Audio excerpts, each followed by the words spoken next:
Как правильно сделать ровные стены и без трещин?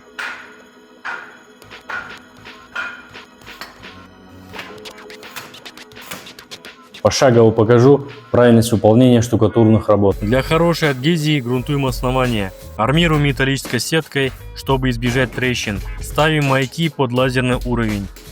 Наносим штукатурку на стены. Сетка должна быть в теле штукатурки.